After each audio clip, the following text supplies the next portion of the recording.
Hey guys, நான் வியட்நாமில் தான் இருக்கேன். அண்ட் யூ நோ சம்திங், நான் வந்து ஜாப்பனீஸ் ஃபுட்டு ட்ரை பண்ணலான்னு சொல்லிட்டு கிளம்பிட்டேன். ரெஸ்டாரண்ட் ரீச் ஆகிட்டு ஒரு ஆரஞ்சு ஜூஸை மட்டும் ஆர்டர் பண்ணி குடிச்சிட்டே இருந்தேன். ஏன்னா அதுக்கப்புறம் என்ன ஆர்டர் பண்ணுறதுன்னு எனக்கு சுத்தமாக ஐடியா இல்லை. ஸோ என்னை கூட்டிகிட்டு போன எங்கள் சாருக்கிட்டே அந்த பொறுப்பை ஒப்படைச்சிட்டேன். ஆர்டர் பண்ண ஐட்டம் ஒன்று ஒன்றா வரும்போது தான் எனக்கு தெரிஞ்சிச்சு அவங்க என்னென்ன ஆர்டர் பண்ணியிருக்காங்கன்னு. பச்சை மீன் சூசின்னு சொல்லுவாங்க. அதுக்கப்புறம் வந்த ப்ரானு ஹாஃப் குக்காய் தான் இருந்துச்சு.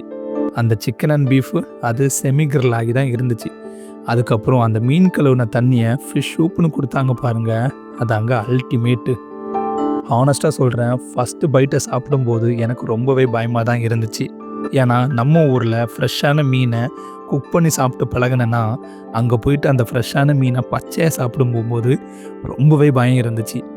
பட் அதுவும் ஒரு டிஃப்ரெண்ட்டான ஒரு டேஸ்ட்டு தான். ஏதோ வள கொலன்னு இருந்துச்சு.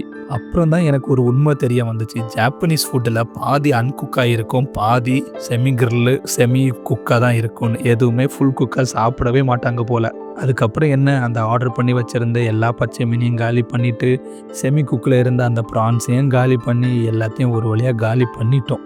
ஆனால் வியட்நாமில் இந்த ஜாப்பனீஸ் வைப்பில் இருந்து சாப்பிட்ட ஒரு எக்ஸ்பீரியன்ஸ் ரொம்பவே த்ரில்லாக இருந்துச்சு எனக்கு. நீங்கள் சொல்லுங்கள், நீங்கள் வியட்நாம் வந்தால் இந்த மாதிரி பச்சையான மீனையும் செமி குக்காக இருக்கிற ஃபிஷ்ஷஸ் இந்த மாதிரிலாம் நீங்கள் ட்ரை பண்ணுவீங்களான்னு கமெண்டில் சொல்லுங்கள், நான் தெரிஞ்சுக்கிறேன்.